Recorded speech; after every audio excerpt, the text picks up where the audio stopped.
over a period of nearly 3 years, River Oak has persevered through 2 separate efforts to team up with Thanet District Council on a compulsory purchase order. These efforts were to collaborate, which were initially encouraged by the council, were ultimately doomed by financial demands by the council. For instance, its requirement to produce an irrevocable letter of credit for £20 million as a precondition for commencing a CPO. River Oak had extensive conversations with Oryx Aviation, General Electric Capital Aviation Services, Airbus, Ryanair, and others.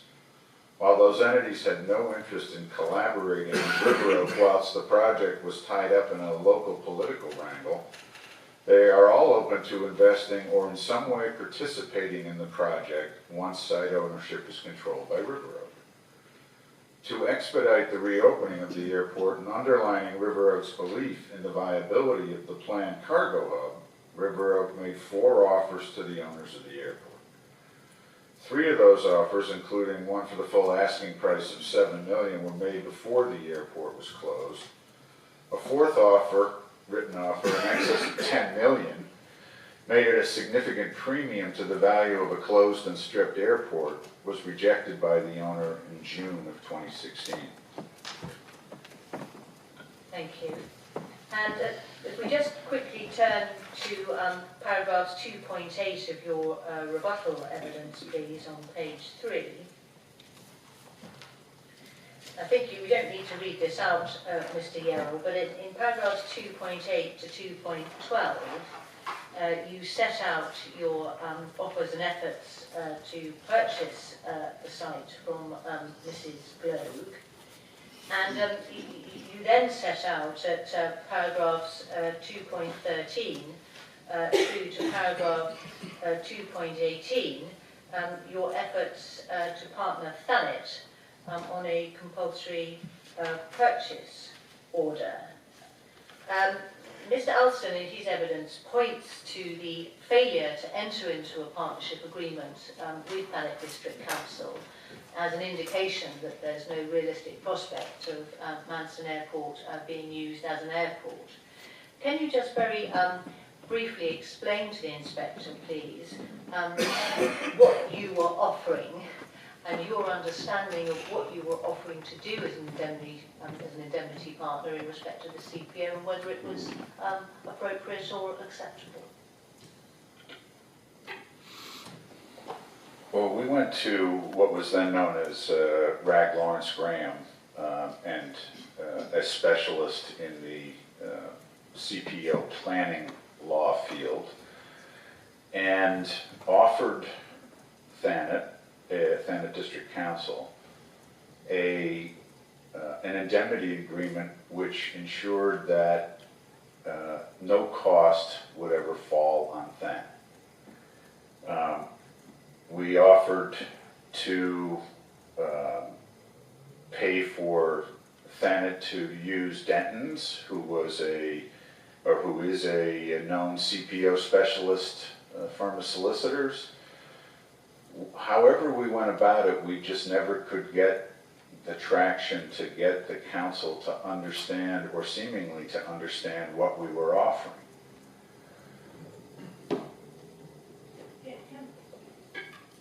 Can I just have your help on this?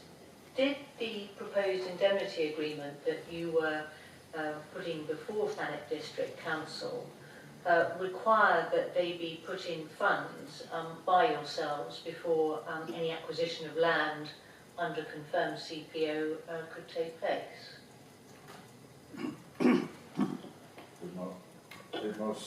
It most certainly did. Therefore, were the council completely financially protected by what River Oak was offering to them in respect to the CPO? As far as we could understand, and as far as our lawyers could advise us, we were offering them what would be considered a standard protective document that created no risk or exposure to the council.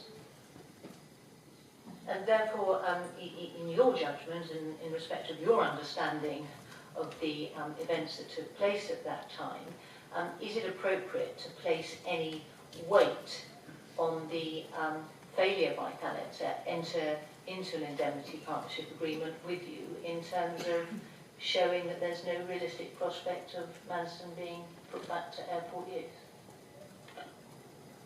I would say that that garners no weight. I'm not sure there is anything else we could have done, or I'm sure there's nothing else we could have done that would have given them any more protection than we gave them. Thank you. Can we then come back, please, to your summary proof, Mr. Yerrall, and turn in that to your section 5 on page 4. And in terms of there being a realistic prospect of the airport being used as an airport, is River Oak committed to pursuing a development consent order for that end?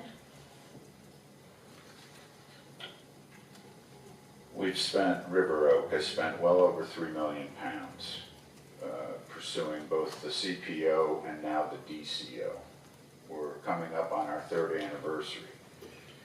We've assembled a team, all of whom have been hired and are performing services, including Amec Foster Wheeler, Azimuth Associates, Bertram Dyson Bell, CBRE, Mouchel, North Point, Osprey to consult on airspace, RPS for master planning, and Viscount Aviation for modeling and business advice. We've met with PINS on numerous occasions, and we've obviously instructed our consultants to undertake considerable original research at considerable cost to verify what we believed all along, which was that Manston, as a cargo hub, made complete and utter sense both locally, regionally, and nationally. We've performed a non-statutory consultation between July and September of 2016. 90% of over 800 responses were positive, and we're now producing the documentation for a statutory consultation, which we anticipate to take place in the 2nd quarter of this year.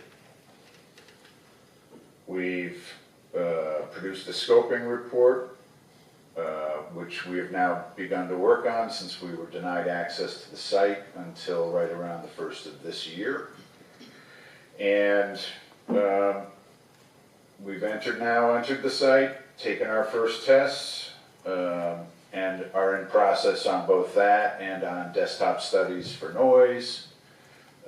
So we're completely underway on many fronts. We've had stakeholder engagement with the Environmental Agency, Natural England, Historic England, Kent County Council, Heritage Conservation Group, Southern Water, Thanet District Council, and the Kent County Council. Thank you. Can I have your help with this? Is River Oak seriously committed to pursuing a DCO for this site? We're fully committed. There isn't any more commitment we could have made. We've been frustrated at every turn, and we've kept coming, finding a way because of the belief we have that this airport makes sense financially and for the country. Yay. Thank you very much. Mr. Yerrall, if I can then just please ask you to turn to section 6 of your summary proof and just read out 6.1 and 6.2. River Oak and its investors have spent 3 years and more than £3 million to date in pursuing its proposals to reopen Manston Airport as a cargo hub airport, which will significantly contribute to the local, regional, and national economy. River Oak and its investors are experienced investors, and the money spent to date are evidence of their confidence in the scheme and the determination to pursue it.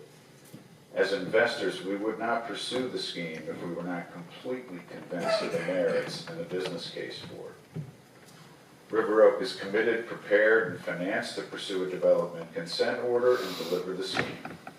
Although progress has been slowed by unsuccessful CPO negotiations with Thanet District Council and the delay in obtaining site access, River Oak has undertaken substantial works in preparation of its application.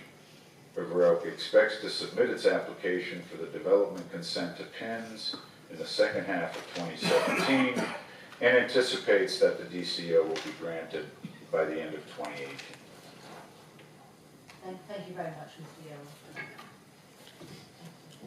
Thank you very much, Mr. Yerrall. Got your main proof of evidence, Steve? I do. Thank you. Well, if you turn to the very beginning, where you tell us that you're a director of River Oak Strategic Partners Limited, and in 2.1, on page 2, also of your main proof of evidence, that River Oak Strategic Partners Limited is the independent special purpose UK entity that will make the application for the DCO. Do you see that? I do. Right, just can you avail yourself of core document 16? You've got access to the core document. I'm not quite sure how this is going to be managed, but I want to ask you about core document 16.